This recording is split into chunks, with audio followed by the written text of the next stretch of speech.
Hey everyone, so it's Hearth and welcome back to my channel. So on today's video we are going to be talking all about the fire element and its associations.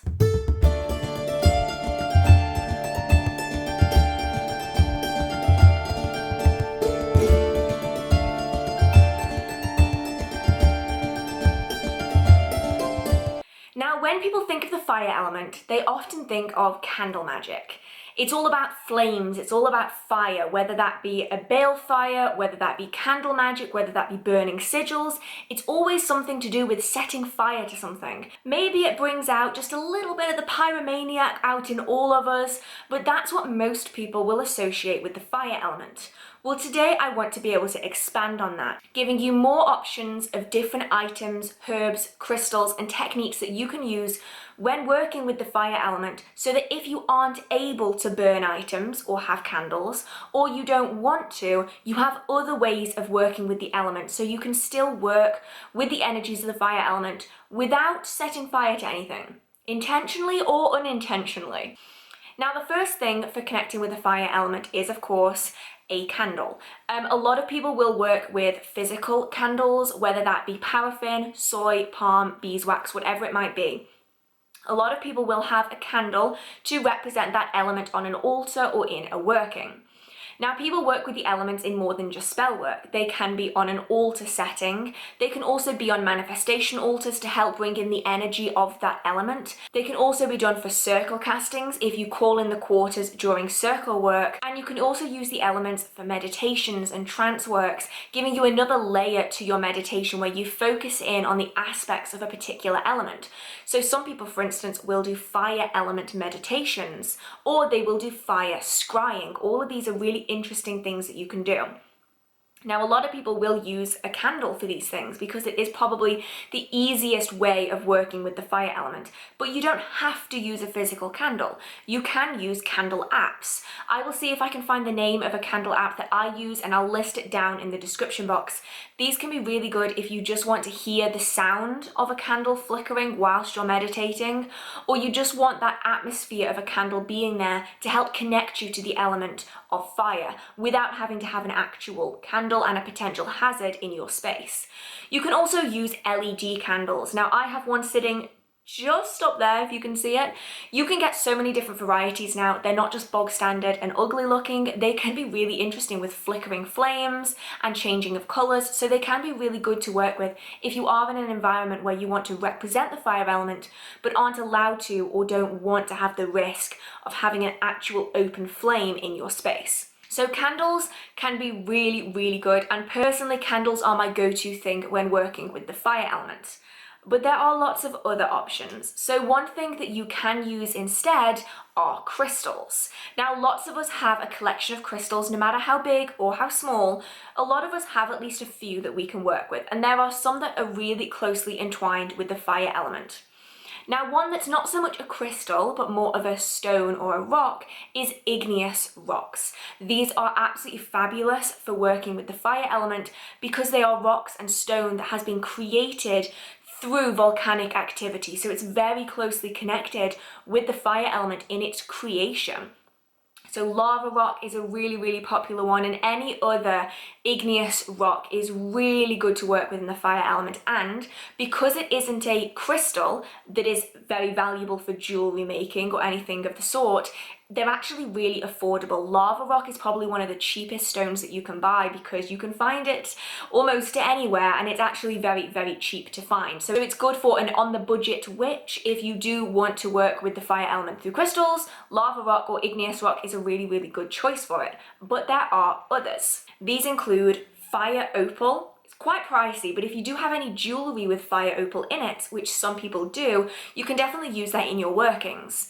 There's also jasper, particularly red jasper is really popular for the fire element. Piper stone, beryl, hematite, ruby, bloodstone, quartz, and anything that is influenced by heat. So things like citrine, where the pigment is formed based on temperature, can be really good for working with the fire element as well. So there are lots of options varying from quite expensive with the fire opal and the garnet and the ruby, all the way down to things like bloodstone, lava rock, quartz, citrine, which are relatively cheap in comparison. So there are definitely lots of options there if you want to. And of course, please remember, quartz in the form of clear quartz or rock quartz is very affordable, it's really easy to find, and you can program it for almost any intention.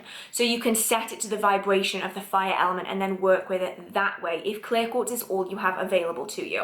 Now, some of us might find that we work with the fire element better when we are in a particular sign. So if the moon is in a particular astrological sign, some people will find that it is easier to work with the fire element, and anyone of those astrological signs in regards to their sun sign are likely going to find it slightly easier to work with the fire element than someone maybe of an opposing sign. So the astrological signs of the fire element are Aries, Leo, and Sagittarius. Now, you don't have to be a member of those signs as your sun sign in order to work with the fire element, not at all. But you might find working with the particular phases of that astrological sign in regards to the sun can be a really powerful technique to add to your fire magic. So even if you don't want to use any other item on this list, even if you don't want to work with representational magic in that way, you can always work fire energy in the specific phase of the year where those zodiac signs are present. So that's a really nice option if you do force of will magic.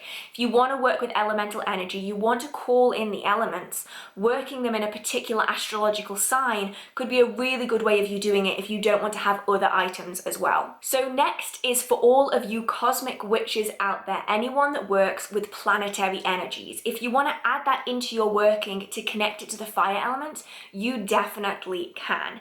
Now, of course, the primary cosmic body that is going to be connected to the fire element is the sun, but also Mars and Jupiter. So if you do work with the planets and you do work with cosmic energy in general, you can definitely incorporate that into your fire element work to give it a real extra boost.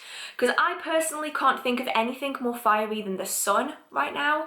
So if you do work with those energies, it's definitely worth kind of bringing it into your fire element workings to add that extra level of intention.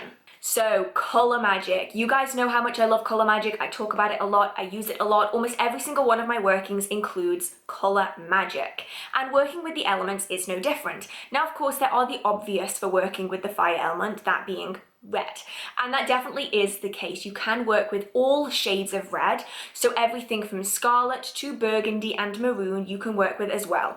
There are also the phases of yellow, everything from cream all the way up to bright neon yellow. Natural beeswax can also be used to represent the fire element as well because of its nice rich golden colour. But then you also have oranges and gold. So if you do have gold jewellery, it's really good to connect that with the fire element. If you do want to charm any jewellery, if you want to wear any talismans, amulets connected to the fire element, gold jewellery is a really good way of doing it. If you have anything red and fiery, that's really good for using in workings connected with the fire element. So basically anything hot and fiery, you can work with the fire element. Now, in regards to charming jewellery or spelling jewellery, the best metal to work with for the fire element is gold.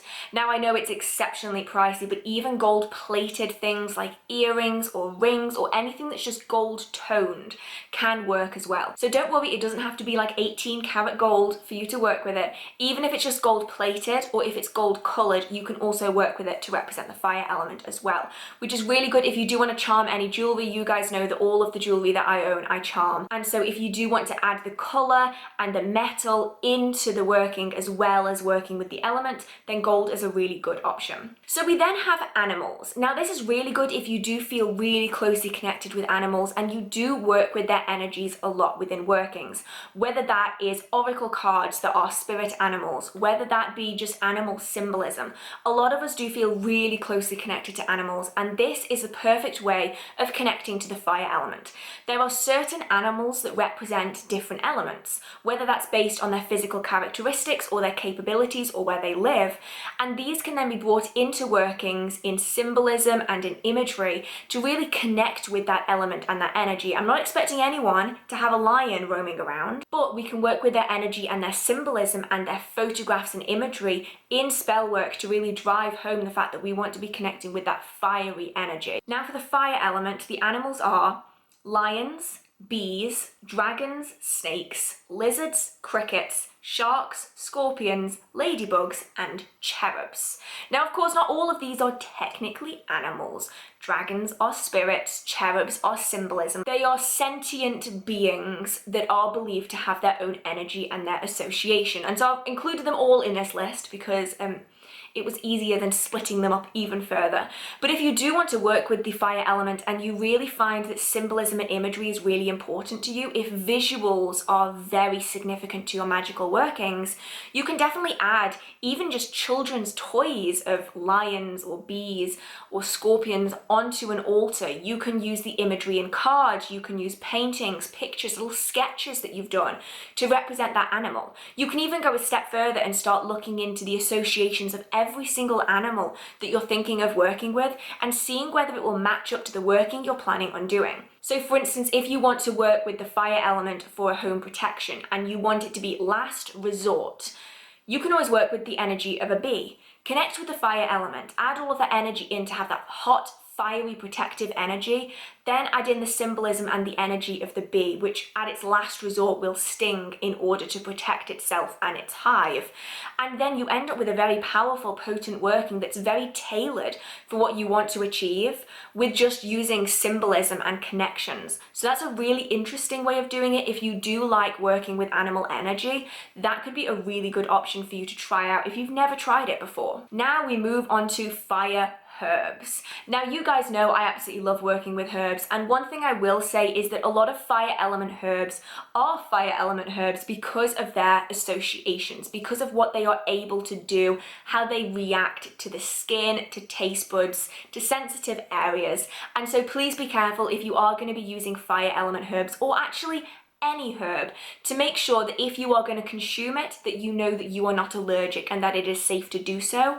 And please don't use it on your skin unless you know that you are not sensitive to it and that it is safe for you to do so. Okay, PSA over. Let's go through some of the fire element herbs. Angelica, ash, betony, bougainvillea, cacti, chili peppers, cinnamon, coffee, thistle, dragon's blood, garlic, ginger, hawthorn, hibiscus, holly, nettle, pepper, and tobacco.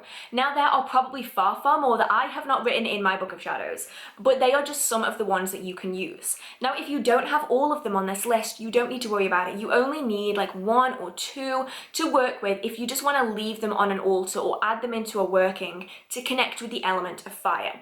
Now out of these you can choose, if you want to make incense, or you can create your own blend of incense to suit your intention. And that's a really great way of working with them, because not only do you have the energy of the fire element in the herbs themselves, by burning them in an incense, you're also physically getting the fire element in that working. So it's like layering everything on top of one another. And in the end, you can end up with a really powerful working that is just with incense. So one thing that some people will likely do is, if they create an incense for the fire element, they will then burn it in a balefire, they'll burn it on a charcoal disc, they might burn it in a fire pit, and while they're doing that, they might also have petitions in there for what they want to manifest with this working, and they'll add that into the incense as well. So you're getting the energy of the herbs that you're using, you're getting the physical element being interacted with, and then you're also getting your intention. So in the end, you have a really powerful working for the fire element. And believe me, you can take it a step further by using coloured paper and certain ink like dragon's blood ink to work with a fire element working. You can fill that little petition with herbs, you can draw symbols on the outside that connect with the element. There are so many ways that you can take everything further. So with this style of working, you can make it super duper simple with just a candle or a crystal during meditation or intention working. Or you can add everything together and have a super intense layered working. You can really pick and choose with all of this, and that's why I like working with the elements, because it really depends person to person what the style of working is going to be, and also how dramatic and how extra that working is going to be with all of the layers on top of one another. Now for anyone that likes working with spiritual beings, you might want to also call on them during workings. So some people will choose to work with the elementals, in which case for the fire element it is salamanders. but there are also fae that are connected with fire. There are spirits that are connected with fire, things like dragons and cherubs, and also drakes as well are really connected to the fire element as elemental spiritual beings. They're all really good things to work with if you do really connect with spiritual beings and you work with them a lot in your magical practice. So if you are a spirit worker, you can also call on these beings as well. Just please be sure to always make sure you are safe while doing so, and if they require offerings, please give them. When it comes to spirits, please don't start working with them if you aren't going to be able to fulfill your commitment with them. If they are going to want an offering in return, please make sure you always give that offering, or not only may they not choose to do the working for you, they might also form some kind of retribution against you and make your life a living hell until you do it. So please, if you're going to be working with spiritual beings, always make sure that you are actually giving them back what they are asking for. So those are just some associations of the fire element, but what are some different ways that you can work with it? Now, this is especially good if you aren't able or don't want to burn anything or have candles or anything, because I get a lot of questions from people saying, I'm really interested in the fire element, but what do I do if I'm not allowed to burn a candle? And the answer to that is quite complicated. So I'm going to try and go through a few different options at the end of this video that might help any of you that have asked me that question in the past. So the first thing is, what are you planning on working with the fire element for? What are you going to be doing? If you're going to be doing something like scrying, then you can always use candle flame videos or candle flame apps. It's all about tapping into that subconscious to get that psychic energy for you to then pull meaning out of what you're looking at. So ideally, you would do it with a physical candle that's right in front of you, but if you aren't able to do that, you can fire scry with a candle flame app or with a candle flame video if you wanted to. Now, this also goes for candle meditations. If you zone out into a candle flame in order to enter into a meditative state, I know I do this quite a lot, you don't have to have a physical candle in front of you, and the candle apps, especially with the noise that some of them create, can be a really good way of doing it. And it's also good if you live in a house where maybe it would be a little weird for you to be sitting staring into a candle flame for an hour. If you have a phone and you use a phone regularly, then having it on your app makes it a more discreet way of doing it that maybe family members, siblings, partners might not notice so easily as you just staring into a candle just aimlessly. Now, if you only want an item that's going to represent the fire element, if you are casting circles that require calling in the quarters and you want to have different factors on each of the compass points so that you can focus on a specific element, or if you are creating a space for all of the elements, you don't have to use a flame if you don't want to. You can use essentially anything out of this list. You can use a piece of coloured paper. You can use a specific stone that represents an element. You can use the symbols of that element. So I will stick up right here the alchemical symbol of the fire element. Now, if you wanted to, you can just use this symbol on a piece of paper and use it to represent the fire element on an altar in a sacred space or during a circle casting. So that's a really good way of doing it. It's an extra layer. Now, you can also add that symbol into other spells. So if you want to work with the fire element in a working, but you maybe aren't allowed to burn anything, you can call upon the element of fire in whichever way you find most suitable. But then you can also add the alchemical symbol of fire into that working to really drive home the point that although you might not be burning anything, you still want to work with the element of fire. Now, there is something that I used to create, and I'm hoping to do a full video on how to make it, that I have used for a long time. So when I started my magical practice, I wasn't allowed to burn incense or candles. And then I spent a good 3 years of my practice in accommodation where I wasn't allowed to burn anything while I was at university. So what I created was something that I called fire salt. I don't know if it's called that by anyone else, I'm not quite sure, but it is essentially a salt herb mix that is heated up on a stove so that it retains that energy of the fire element that you can then use during spell work and ritual to represent the fire element without having to burn anything right there and then. So what I would essentially do is I would add rock salt into a pan with cayenne pepper, chili flakes, chili pepper, anything that I can think of, black pepper, just to make it super spicy and hot. And I would heat it, I would enchant it, I would work with it, and then I would decant it into a jar, and it would retain that fiery energy that I put it through at a later date, so you can then work with it again. Now, if the video for that is up by the time that I post this one, then I will link it up here. If it isn't up, then it will be up soon, so keep an eye on the channel if you do want to watch a video about fire salt. But that is a really good way of doing it, especially if there are occasions where you're not able to burn things and other occasions where you are able to heat things up, for instance. It's a really good way of doing it. Now, if you do want to work with fire, but maybe don't have the option of having a bonfire or a balefire, and you want a little bit of a safer way to burn things, if you want to burn bay leaves or petitions or incense, then a cauldron is a really, really good option. Now, cauldrons are very closely connected with the water element, but realistically, they're actually connected to all elements because you can work with them to connect with all of the elements. So if you don't have the money to buy loads of tools, if you don't have the money to buy an athame, a wand, a chalice, a bell, you know, all of the things that might connect to the elements, you can just work with a cauldron. Now, I use cauldrons a lot when I'm connecting with the fire element because for me anyway, it's the safest way to burn petitions. So I will use it for burning loose incense. So no matter what that loose incense is, whether it's fire element loose incense or a loose incense to suit my intention, I will use a cauldron to burn it in.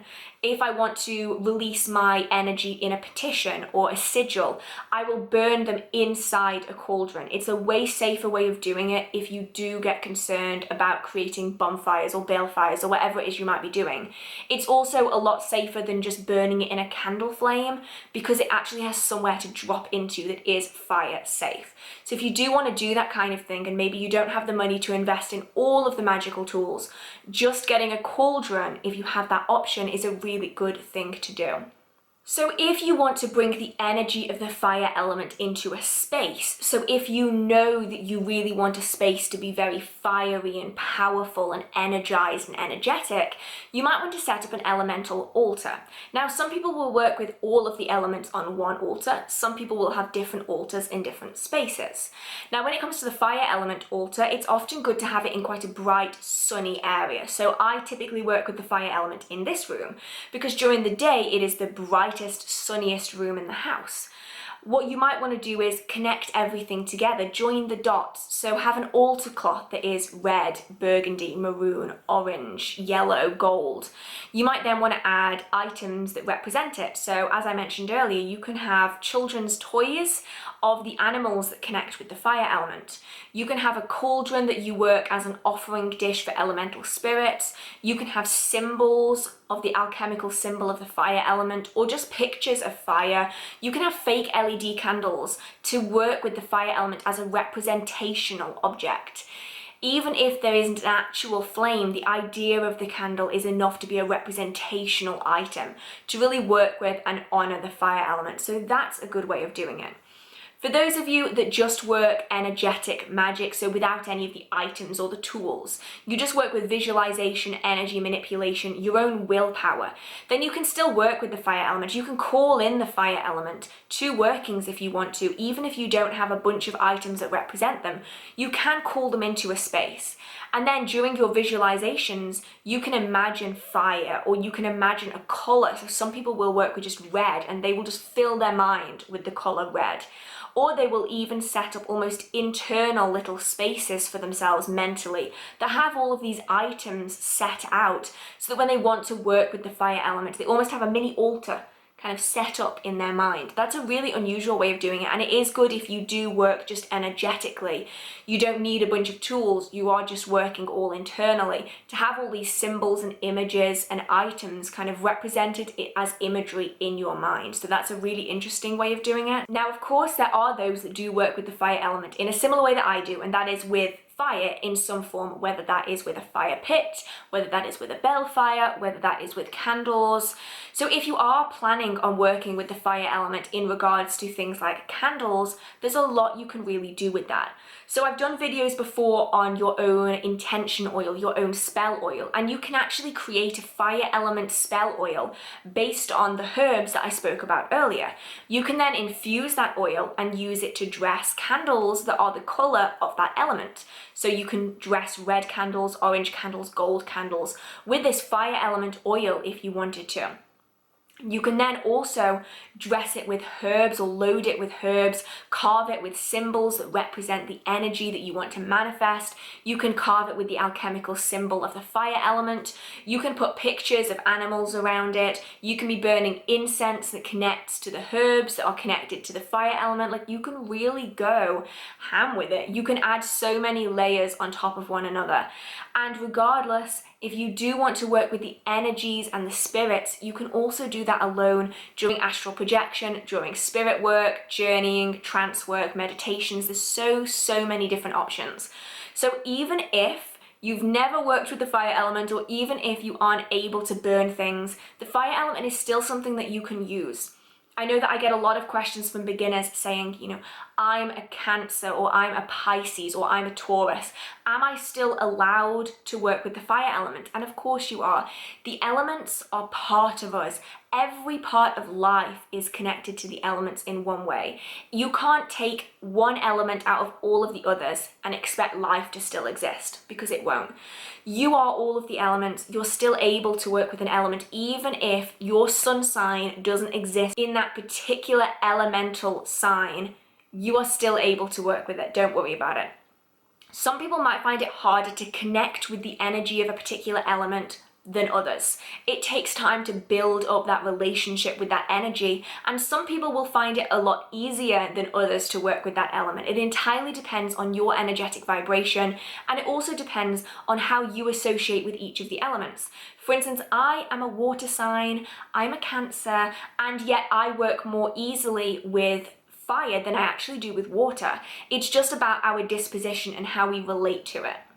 So I'm hoping that you did enjoy this video, a little bit of a 101 for fire element workings. If you did enjoy this video, feel free to give me a like. It really means so much to me. There are going to be more element videos coming out soon, so if you do enjoy this style of video, feel free to hit subscribe. I do try my best for this magical content every Wednesday and every Saturday at 6 p.m, as well as some vloggy stuff kind of in between, but I will be doing other elemental videos in the future, so if that is something you're interested in, feel free to stick around. And if you do have any questions, comments, concerns, video ideas, or just want to chit chat with the community down in the comment section, feel free to post a comment. Now, down in the description box there are the links that I mentioned earlier. There's also the Discord server, so if you do want to chat with the rest of the community about elemental magic a little bit more, feel free to go down there and join the Discord server. It is completely free so that you can chat with other practitioners. And a massive thank you to all of my Patreon members that will be on the end screen in just a moment. You guys are absolutely fantastic, and I thoroughly appreciate you. So thank you guys so much for watching. I hope you have a marvelous magical day, and I will see you in the next video. Bye!